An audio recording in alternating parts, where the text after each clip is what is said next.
សូមស្វាគមន៍បងប្អូនអ្នកសិក្សានៅក្នុងអនឡាញទាំងអស់គ្នាហើយថ្ងៃនេះយើងមកជួបគ្នាសាច់ថ្មីម្ដងទៀតជាមួយនឹងការសិក្សាទៅលើកម្មវិធី Excel បន្តហើយអញ្ចឹងមកខាត់ពេលអ្នកគ្នាធ្វើការបើកនៅកម្មវិធី Excel របស់អ្នកមក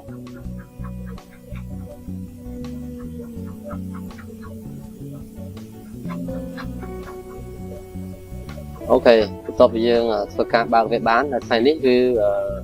អ្នកគ្នាអាចធ្វើការបំពេញតាមតម្រងលំហាត់ដែលខ្ញុំបានដាក់នៅខាងលើនេះហើយក្នុងលំហាត់នេះគឺយើងសិក្សាទៅលើប្រភេទរូបមន្ត2ដែលទាក់ទងជាមួយនឹងការរកជាម៉ែត្រការ៉េនិងរកជាជ្រុងនៃម៉ែត្រអញ្ចឹងក្នុងនេះគឺយើងប្រើប្រភេទរូបមន្ត actual 1ហើយជាមួយនឹងរូបមន្ត power 1អញ្ចឹងទាក់ទងនឹងផ្នែកខាងរកម៉ែត្រនេះវិញឬក៏រកជ្រុងនេះវិញគឺយើងរកពីចំនួនម៉ែត្រការ៉េហើយយើងរកជាជ្រុងរបស់វាថាតើ1ម៉ែត្រការ៉េវាមានប្រមាណជ្រុងនៃម៉ែត្រអញ្ចឹងណាអញ្ចឹងយើងចាប់ផ្ដើមចូលទៅប្រើប្រាស់វាចំណុចទី1ដែលយើងប្រើដើម្បីរកចំនួនជ្រុងឬចំនួនម៉ែត្រហ្នឹងគឺអ្នកគ្នាអាចវាស្មើ SQRT បាទហើយបើវងកញ្ចក់មកចុចទៅលើតម្លៃដែលយើងចង់រកហើយបិទវងកញ្ចក់យើង enter វិញអញ្ចឹងយើងឃើញថានៅក្នុងនេះគឺផ្ទៃកន្លះមានមួយផ្ទៃកន្លះ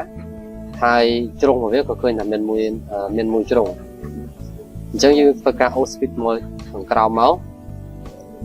បន្ទាប់មកយើងនឹងឃើញចំនួននៅខាងក្រោមបន្ទាប់ទៀតគឺកន្លែងនេះគឺ4ម៉ែត្រការ៉េអញ្ចឹង4ម៉ែត្រការ៉េវាស្មើនឹង2ជ្រុងអញ្ចឹងនេះគឺជារូបមន្តដែលយើងប្រើប្រាស់ដើម្បីធ្វើការរកចំនួនជ្រុងបាទនៃម៉ែត្រអញ្ចឹងបន្តមកទៀតយើងប្រើនៅប្រភេទរូបមន្តទី2គឺ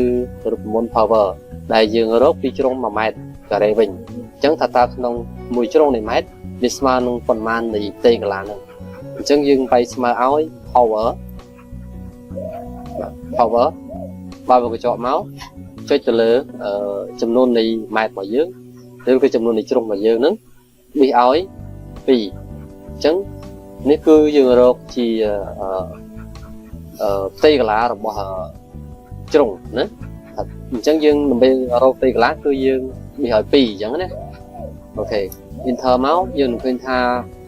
មួយជ្រុងនៃម៉ែត្រគឺវាស្មើនឹង1ម៉ែត្រការ៉េអញ្ចឹងយើងអូស switch ចុះក្រោមមក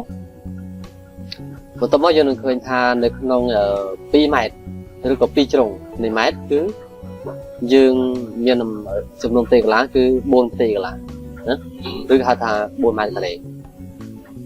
អូខេអរគុណច្រើនសម្រាប់ការសិក្សាវីដេអូនៅថ្ងៃនេះបើមានកន្លែងណាអត់យល់អាចធ្វើការ comment នៅខាងក្រោមវីដេអូបានជួបគ្នានៅវីដេអូក្រោយ